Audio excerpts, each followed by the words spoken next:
So we're back here on the Racer Report with head coach Chris Hatcher, and the Racers play back-to-back weeks with overtime. Coach, I got to get on you here. You're 0-2 in coin tosses in overtime, though. I know. Well, I'm not the one out there calling them. They got to call the toss. So they elect to play defense first. Right.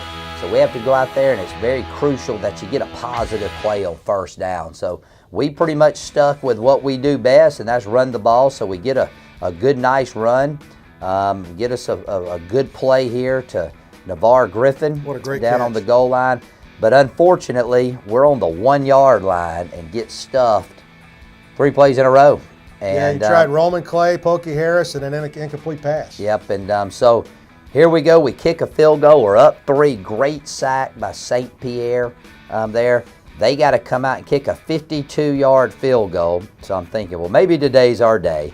And sure enough, I'm telling you, we were an inch away from blocking it.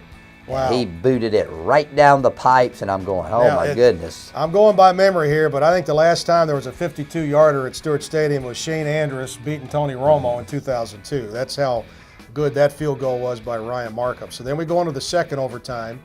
The Racers force a field goal. Great defense to hold them out. Yeah, well, we did a really nice job, and you got to give their kicker credit. He comes in and knocks it in, and we were hot on defense. You know, Felton Collins had a couple batted down balls. So we come out.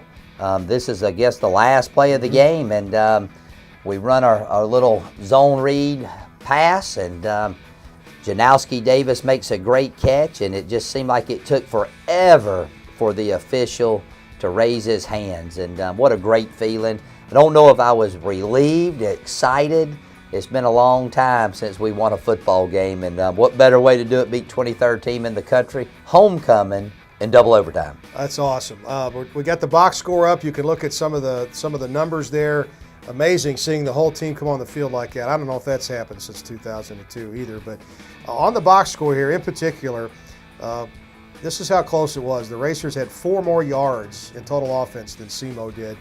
But then when you look at time of possession, your defense was out there 44 minutes and really gave a good count of themselves. And, of course, you see on the box score the great day by Humphreys, the great day by Griffin. St. Pierre analysts got a chance to play. Jonathan Jackson couldn't play. 18 tackles. Man, what a day. Yeah, we had some guys really step up that hadn't had the opportunity to do so. Jonathan had some personal issues he had to attend to. We didn't know he wasn't going to play until Saturday morning. So, again, that's what good teams do. I've said all year long that I felt like we had a good team, just had a really difficult schedule. Maybe this is the game that kind of gets some momentum in our favor. Well, and then you take a look at DeQuavius Walker. Gets his first collegiate reception. It goes for a touchdown. So, man, there were so many really good things that happened in the game. The best thing, though, is these guys got a big victory on Saturday. So let's take a look at our players of the week. And, Coach, I'm going to give it to KD because, he, as we tape today, he was just named OVC Player of the Week. My goodness, 21 out of 36, 297 yards, 6 touchdowns. I put St. Pierre Analyst in there as our Defensive Player of the Week. A lot of Racer fans don't know much about him. He's a junior from Key West, Florida. 18 tackles, a sack in overtime, so he had a great one there. And then we gave our special teams to Pokey Harris. That 31-yard kickoff return put you in a good position, which I believe led to a score. But other than those 3 guys there that we're highlighting now, man, you had a bunch of players of the week. Yeah, we did, and you just gotta give our team credit. Yeah. Unless your team could have shut it down after the tough defeat versus Tennessee Tech, and then the tough games we played leading up to that. But our guys, man, they had great energy on the sideline, and it was really good to see them Sunday with a smile on their face because they've worked extremely hard. Well, then it's a great pleasure for me to sit down with you after a win because the losses are tough. You man up and talk about them too, but I'm really glad to sit down with you when the team's really playing well. So before we leave, let's take a look at what's coming up for the Racers. At Austin Peay on Saturday night, 6 o'clock, we'll get to see the new, brand new Gov Stadium over there with the improvements that they made. And that'll be a 6 o'clock kick in Clarksville. Then the Racers come back home on October 25th. We're back at home against Kentucky Wesleyan. So, Coach, go back to work this week. You're working off of a win now. Yep, and it's a lot easier to do that.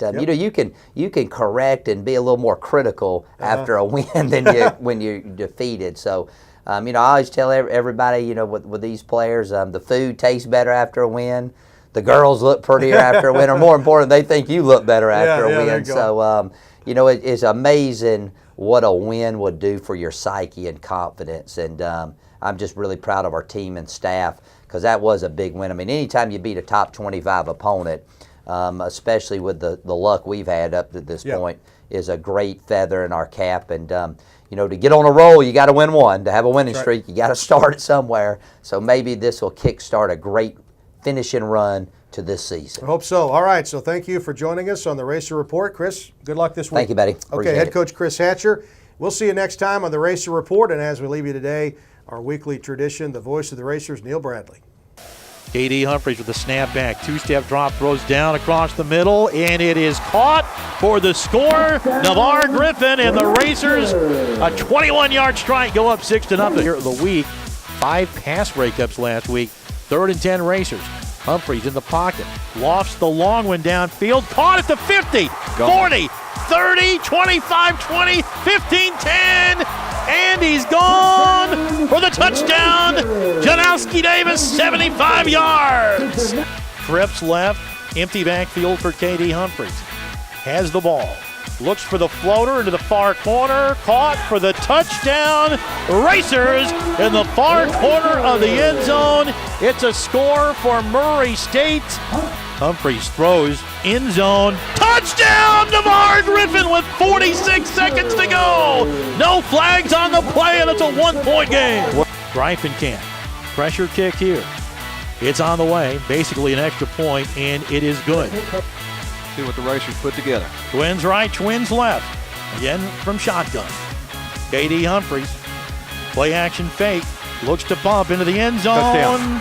Is it a touchdown? Yes! Yes, it is! Touchdown Racers. We'll dig it out and tell you who it is as soon as the SEMO players get the bodies off. But the bottom line, the Racers win the game. The Racer Report with Chris Hatcher is brought to you by Ruth Brothers Wine and Spirits. Serving you for 50 years, Ruth Brothers with 2 locations in Paducah, Kentucky. And by Pepsi Mid-America. Share your summer pics on Twitter with hashtag RealBigSummer. And by Campus Evolution Villages in Murray, the best in student living. Call 270-767-1818 to plan your tour and visit. And by Kentucky Community and Technical College System. Higher education begins here.